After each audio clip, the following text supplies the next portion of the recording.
Hey everyone, Jeff Murrin here, back again to discuss with you Book 9 of the Iliad, specifically the Robert Fagel's translation of the book. Alright, so there's this important stuff going on here and some stuff that I just want to jump right into, and let's go ahead and get started. Alright, so Book 9 is a very important book because what we see here with Book 9 is the Greeks are freaked, is how I'd like to say it, because of all the momentum that the Trojans have had from the previous book, and they know that, hey, look, there's one person who hasn't been alongside us this whole time, and this person is our absolute best fighter, and if we are going to at all be successful, we've got to get this person on board or we don't stand a chance. All right, and I'm pretty sure if you guys have been reading and paying attention, you know exactly who this person is who hasn't yet set foot on a battlefield. All right, so let's take a look at this. We see the freaked Greeks at the very beginning of this. Right from the very start, page 251, it says, "So the Trojans held their watch that night, but not the Achaeans. God sent panic, seized them, comrade of blood-curdling rout. All their best were struck by grief, too much to bear, as crosswinds chop the sea, where the fish swarm, the north wind and the west wind blasting out of Thrace in sudden lightning attack, wave on blacker wave cresting, heaving a tangled mass of seaweed out along the surf. So the Achaeans' hearts were torn inside their chests." Great epic simile there to illustrate just how much they were emotionally drained and fuming and just, as I said, freaked about what lay ahead of them the next day. All right, so what we see now is Agamemnon feels he starts to consider a lot of things, and he feels that Zeus has not been honest with him. All right, so what we see on the very top of page 252 is Agamemnon rose in their midst. Skipping a few lines now, he says, the king addressed his armies. "Friends, Lord of the Argives, all my captains, Cronus' son has entangled me in madness, blinding ruin. Zeus is a harsh, cruel god. He vowed to me long ago, he bowed his head that I should never embark for home till I had brought the walls of Ilium," that's Troy, "crashing down." All right, so the thing is, like, he feels and remembers Zeus promising him success in this particular battle. It says, "But now I see he only plotted brutal treachery. Now he commands me back to Argos in disgrace. Whole regiments of my men destroyed in battle, so it must please his overweening heart. Who knows? Father Zeus has lopped the crowns of 1,000 cities, true, and Zeus will lop still more. His power is too great. So come, follow my orders. Listen to this. Obey me, all you Argives. Cut and run. Sail home to the fatherland we love. We'll never take the broad streets of Troy."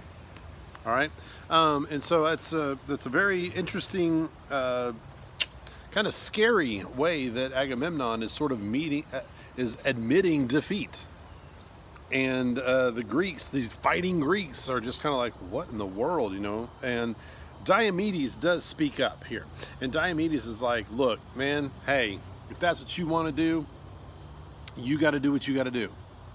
But I will stay here, and my other guys will stay here, and we will keep forging ahead because we came here to do something. And think about Diomedes, man. He's had a lot of good days, all right? So he doesn't seem to have the fear that some of the other ones have because, well, he's freaking Diomedes, you know? He was able to, as you remember, cut on the wrist of Aphrodite, and he took on Ares himself, okay, and wounded Ares. So, you know, Diomedes, he's got a lot more, what do you say, confidence in his abilities, okay, going in here, all right? And Nestor does sort of temper that, say, you know, Diomedes, that's great and everything, but you are a tough guy. I mean, you are somebody who is unique in this, you know, and so let's, you know, not all of us can necessarily go along with and perform in the same way that you are. All right. So, if you see on 254 about line 91, I think this is a very important quote here, because it says, "Tonight's the night that rips our ranks to shreds or pulls us through." All right. So as those Trojan fires are burning out on the plains, all right, as those Trojans are just chomping at the bit, and the Greeks are freaked out, they know that this is a pivotal moment for them, and they got to do the right thing and figure something out. All right. So, Nestor acknowledges to Agamemnon, "You were a jerk, and we did not like the way you behaved." Look at this, about line 112. "Great Marshal Atreides, Lord of men Agamemnon, with you I will end, my king, with you I will begin. Since you hold sway over many warriors, vast armies, and Zeus has placed in your hands the royal scepter and time-honored laws, so you will advise them well. So you above all must speak your mind and listen and carry out the next man's counsel too whenever his spirit leads him to speak for the public good. Credit will go to you for whatever he proposes. Now, I will tell you what seems best to me. No one will offer a better plan than this. The plan I still remain, I've been forming well for a good long while now, for the very day that you, my illustrious king, infuriated Achilles. You went and took from his tent the girl Briseis, and not with any applause from us. Far from it. I, for one, I urged you against it strenuously, but you gave way to your overbearing anger, disgraced a great man the gods themselves esteem. You seized his gift of honor and kept her still. But even so, late as it is, let us contrive to set all to rights, to bring him around with gifts of friendship and warm winning words. We've got to do what we've got to do to set this right, so Achilles will fight for us, because if Achilles doesn't fight for us, what chance do we have? All right. And it even says on line 140, that very same page, that man is worth an entire army. That says a lot. That says quite a bit. All right. And Agamemnon handles this the way we've seen some people, like whenever Hector earlier told Paris straight up, like, dude, you're the problem. You're the reason we're having to deal with this. And Paris is like, yeah, you're right. Okay. Agamemnon says, yeah, you're right. We don't see a lot of that these days. A lot of times if somebody says, hey man, you were in the wrong, we want to fight right back, I go, no, you were. All right. But it's weird that all the pride that we've already witnessed in this book, to see some people say, you know what? You're right. I got to fix this, because if I don't fix this, we're doomed. All right.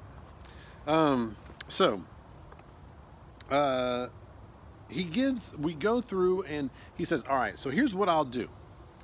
I'll give Briseis back. I'll give him all these other women. I'll give him all this gold. I'll give him all this land. I'll make him my own son through marriage. He will rule. He will do whatever. Like, I will give him, I'm King Agamemnon. I've got so much stuff to give, and I'll give it all to him. Please go tell him he can just have, and it details all these things that he's willing to give him. All right.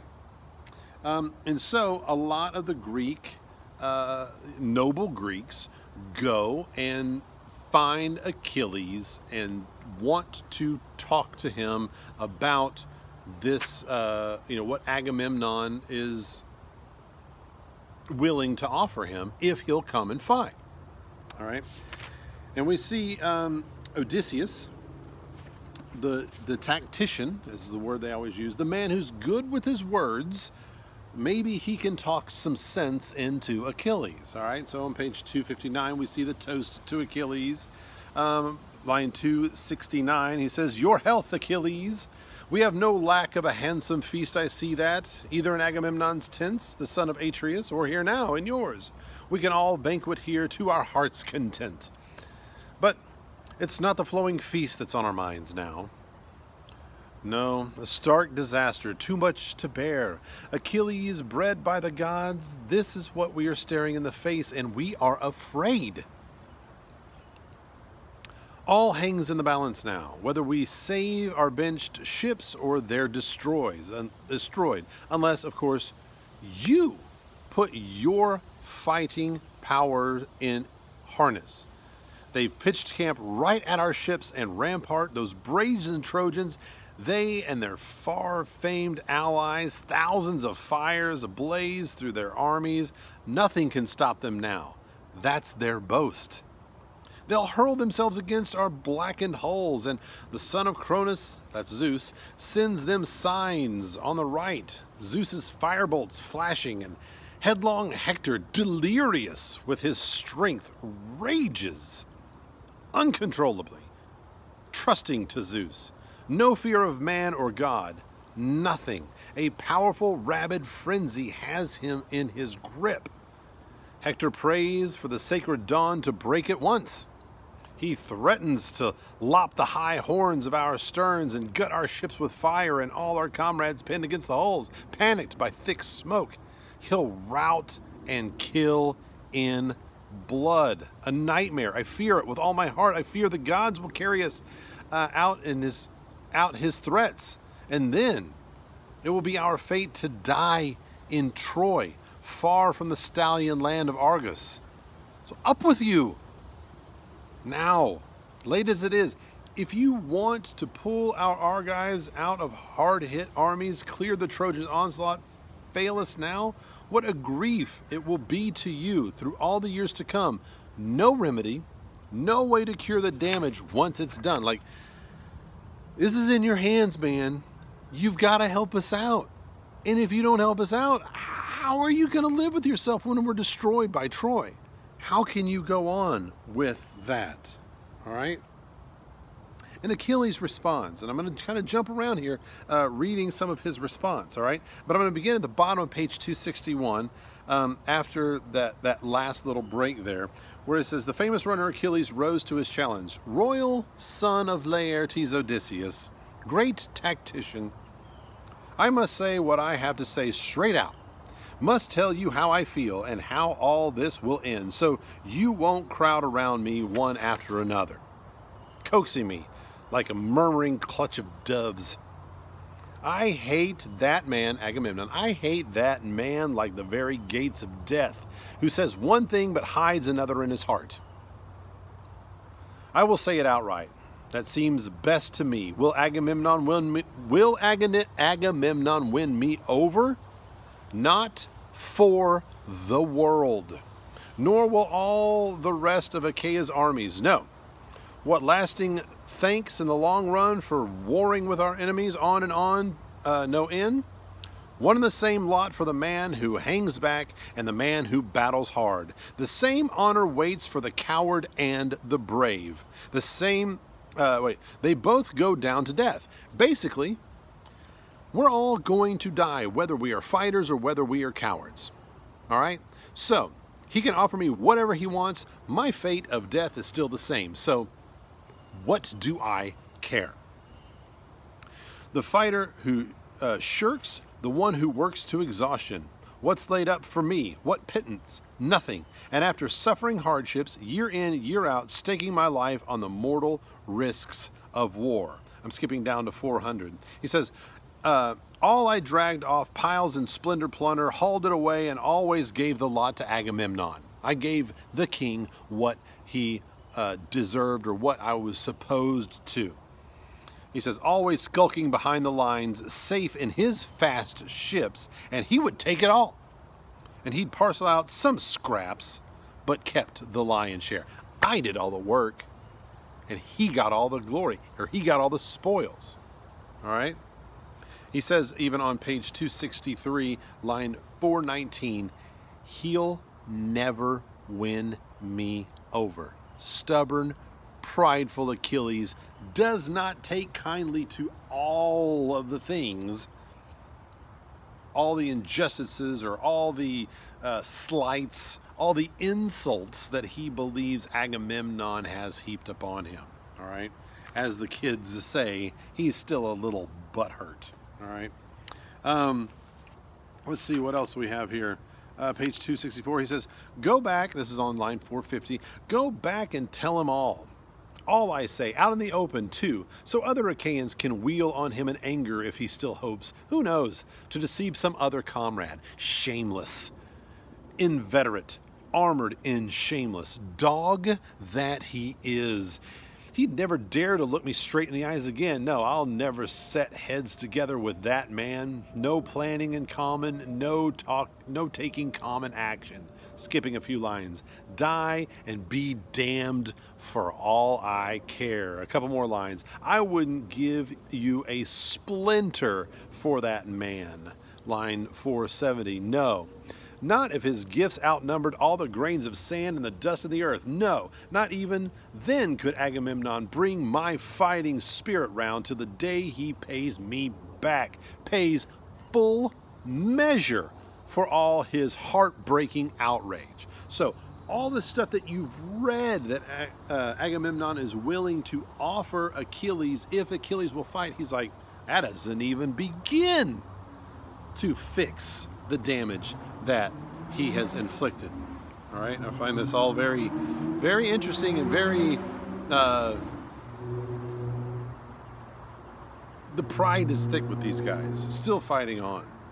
He says, I say no wealth is worth my life, even on page 265. But we also will see on 265 that Achilles does open up about a certain conundrum that he has while he's considering these things, all right?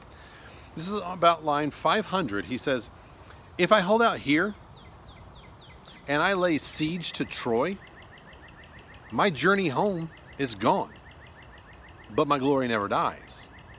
If I voyage back to the fatherland I love, my pride, my glory dies. True, but the life that's left, me will be long. The stroke of death will not come on me so quickly. So he's like, look, if I fight in battle, I die. If I die, I'm no longer alive, obviously, but my reputation, my glory lives on beyond my actual life. If I leave now, my glory dies, but I get to keep living into old age. So what is important to a Greek warrior? Life without glory? Or a quicker death, potentially, with full glory to live far beyond the actual life, breath, days left on planet Earth.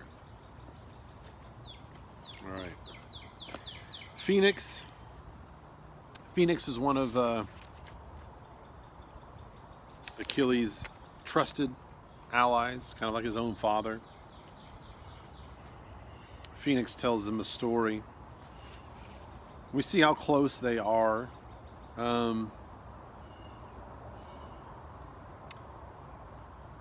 He tells him a story about Meleager and Cleopatra.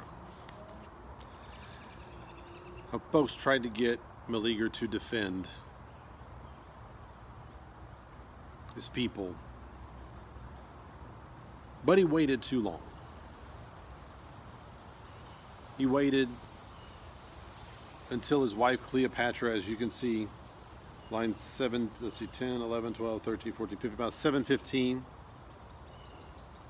Not even they. Everyone who tried to get Meleager, so he's trying to set, Phoenix is trying to set this story as a parallel to what they're dealing with as far as what they're, how they're handling Achilles here, all right?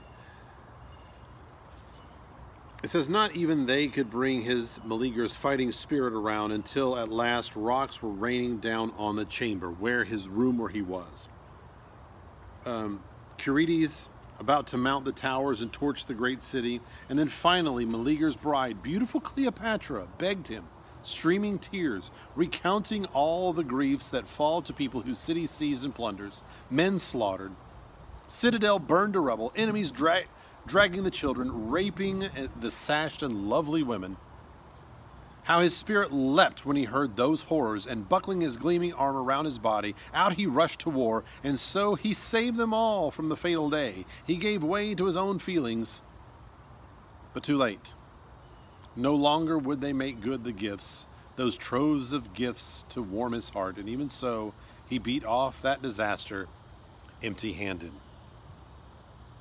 And he says, even there on line 732, harder to save the warships once they're up in flames. We're offering you all of this stuff now, Achilles. Don't ruin it, all right? Nestor even says to him, look, you know, during this whole time, look, I would get it if Agamemnon was still being a jerk, but he's admitting he's wrong and he's trying to fix things. Why are you insisting now to continue this when he's ready to lay it down? Of course, Achilles doesn't trust him because of the history they've had. But why carry the burden of this anger at the expense of your own people if you can join with us to fight? That's what Nestor wants to know. They go back to Agamemnon's. Well, wait, I spoke too soon. Ajax, I almost got out without saying, Ajax even speaks up to Achilles here at the bottom of 272. Achilles, he's made his own proud spirit so wild in his chest, so savage, not a thought for his comrades' love. We honored him past all others by the ships, hard, ruthless man. Why, any man will accept the blood price paid for a brother murdered, a child done to death, and the murdered lives on his own country. The man has paid enough, and the injured kinsman curbs his pride, his smoldering, vengeful spirit, once he takes the price. You, the gods have planted a cruel, relentless fury in your chest. All for a girl. Briseis, remember that? Just one. And here we offer you 7 outstanding beauties, and a treasure trove besides. Achilles, put some human kindness in your heart. Show respect for your own house. Here we are, under your roof, sent from a whole Achaean force. Everybody wants us here to convince you to fight for us. Past all other men, all other Achaean comrades, we long to be your closest, dearest friends. 769. But my heart still heaves with rage, Achilles says this. Whenever I call to mind that arrogance of his, how he mortified me, right in front of the Argives, that son of Atreus treating me like some vagabond, like some outcast stripped of my rights. No one seems to be able to convince Achilles that he needs to join in this fight. Agamemnon is aware that this is a possibility. You can see on page 279, 821 to about 823, he asks, will he fight the fire off the ships, or does he refuse? Does rage still grip his proud, mighty spirit? He knows that's the possibility. All right? Knows he did wrong. But Diomedes comes up. We end the chapter with him. 849, Diomedes, Lord of the war cry broke forth. This is what he has to say, and this is where they all end, all right? Great Marshal Atreides, Lord of men, Agamemnon, if only you'd never begged the dauntless son of Peleus, holding out to Achilles trove on trove of gifts. He's a proud man. and at the best of times, and now you've only plunged him deeper in his pride. I say, have done with the man, whether he sails for home or stays on here. He'll fight again in his own good time.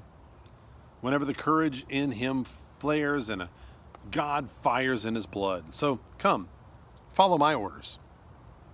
And all of us unite. Go to sleep now, full in your heart's content with food and wine, a soldier's strength and nerve. Then, when dawn's red fingers shine in all their glory, quickly deploy your chariots and battalions, Agamemnon. Out in front of the ships, you spur them on, and you, yourself, you fight in the ranks out front. All right? So, that's how Diomedes ends it, and that's how we end Book 9. Achilles not budging, having all kinds of offers made to try to change his mind. A lot of his own people trying to say, man, let it go and do the right thing, which is to fight and return to Menelaus, his wife, that Paris stole. But he's not doing it. So they're going to stay, the Greeks, with Agamemnon now joining the ranks. All right? So anyway, that's 9. Please read 10, annotate 10, consider 10, have some thoughts about 10, and I will see you back here to discuss it. And until then, and as always, happy reading.